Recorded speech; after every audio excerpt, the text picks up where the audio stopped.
Comme d'habitude, nous respectons le quart d'heure d'attente, d'installation, et merci de votre présence ce soir. Est-ce que vous entendez correctement? Alors, notre troisième rencontre interreligieuse sur plaisir, rencontre organisée par l'association paroissiale de plaisir et l'association musulmane des amis musulmans de plaisir. Rappelez-vous, en janvier 2010, la première rencontre qui a eu lieu sur l'esprit des fêtes dans les deux traditions, chrétiennes et musulmanes. En octobre de la même année, l'année dernière, nous avons eu une soirée sur l'aumône, la charité, le partage. Et ce soir, c'est sur le don de la miséricorde, une manière de vivre ensemble. Ces rencontres sont des moments importants d'échange et de dialogue entre nos deux communautés, mais les relations entre nos deux communautés, c'est aussi notre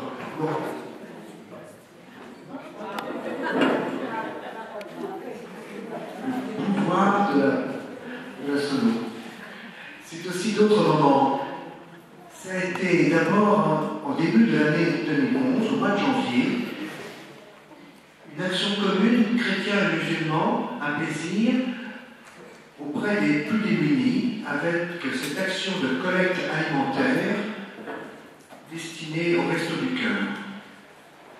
Dans deux centres commerciaux, Lidl et Saint-Pie à plaisir, et ça a été une collecte de plus de 2 tonnes de denrées alimentaires et au moins 80 personnes de nos deux communautés qui ont partagé ces moments d'action, de contact avec la population, mais aussi entre eux.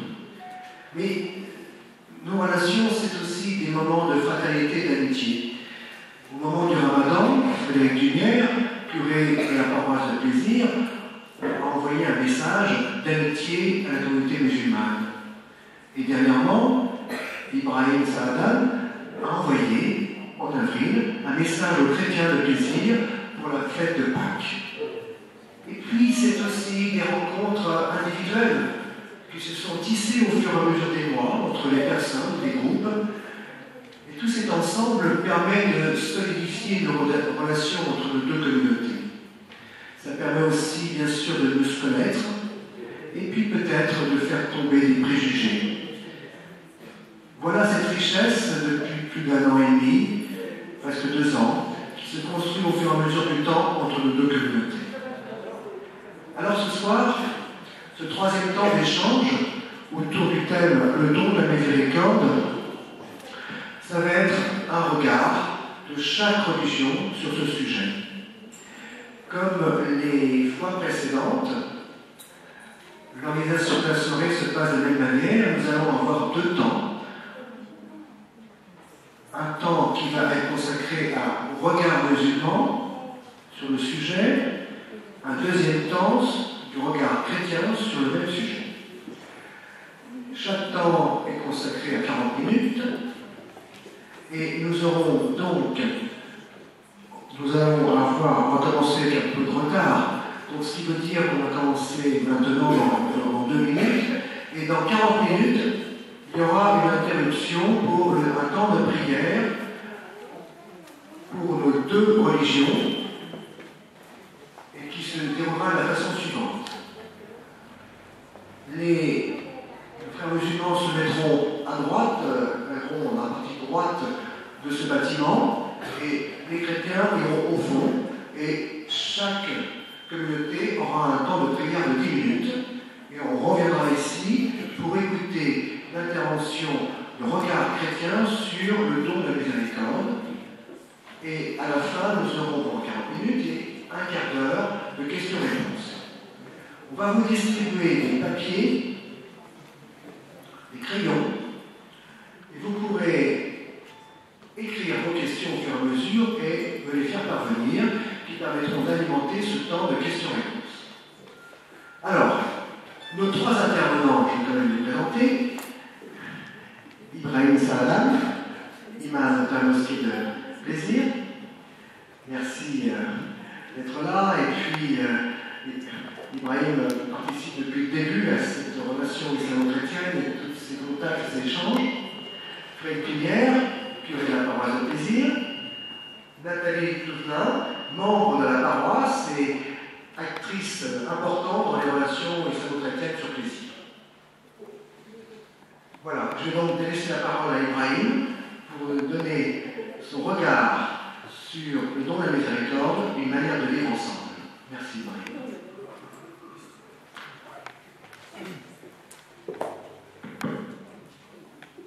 Vous m'entendez? Donc voilà, je remercie tout d'abord les organisatrices et les organisateurs et tous ceux qui ont travaillé, ceux et celles qui ont travaillé pour que ces rencontres continuent. Notre troisième rencontre sur le thème de la miséricorde. Avant de commencer mon intervention, je vous demande une simple chose, toute simple, qui vous très cher mais qui est simple, c'est de nous prêter vos cœurs et vos oreilles pendant 40 minutes et je vous les rendrai à la fin.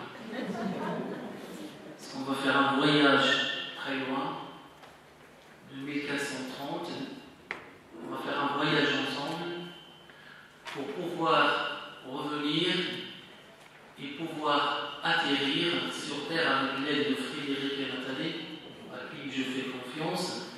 Même s'il y aura des turbulences et des trous d'air, ils vont pouvoir atterrir quand même. Donc, soyez avec moi avec vos cœurs et avec vos oreilles.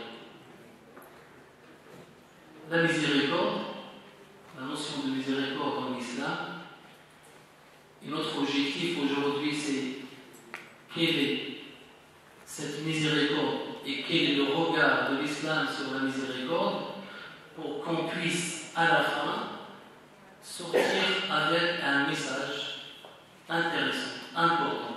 C'est que avec cette miséricorde, en la pratiquant, en la recevant, c'est que nous pouvons vivre ensemble dans l'amour, dans le respect, dans la sérénité, dans la tranquillité. La main dans la main et on avance ensemble pour le bien de notre société. De couper cette barrière, d'éteindre de franchir ces ténèbres de l'incompréhension et d'installer et d'instaurer un dialogue, parce que du manque de dialogue naît l'incompréhension et de l'incompréhension naissent le doute et la méfiance. S'il n'y a pas de dialogue, on ne peut pas travailler ensemble. Pour travailler ensemble, il faut qu'on se connaisse. Pour se connaître, il faut que chacun respecte l'autre. Je suis avec toi, je dialogue avec toi, j'estime que j'ai raison et je peux avoir tort, et que tu as tort et tu peux avoir raison. Et si chacun d'entre nous se base, ou bien retient ça en tête, je pense qu'on peut aller très loin dans le dialogue et dans notre travail ensemble. La miséricorde en islam, on parle d'abord, comme vous le voyez sur les feuilles qu'on a distribuées, on va parler de la miséricorde divine, la miséricorde du prophète de l'islam, la miséricorde au niveau communautaire. Et on va s'attarder sur ce point-là, et c'est sur ce point qui va nous permettre comment peut-on vivre ensemble en utilisant ce don de la miséricorde. Pour la miséricorde divine, j'essaierai de citer un verset et un hadith. Le hadith, c'est la parole prophétique, et les versets, c'est le Coran. Pour la communauté musulmane, je vais citer le verset en arabe, et puis je le retraduis en français. Dieu dit dans le Coran un message qui est très beau, un message qui est plein d'amour et plein de richesse. Il dit قل يا عبادي الذين أسرفوا على أنفسهم لا تقنطوا من رحمة الله قل يا عبادي الذين أسرفوا على أنفسهم لا تقنطوا من رحمة الله إن الله يغفر الذنوب جميعا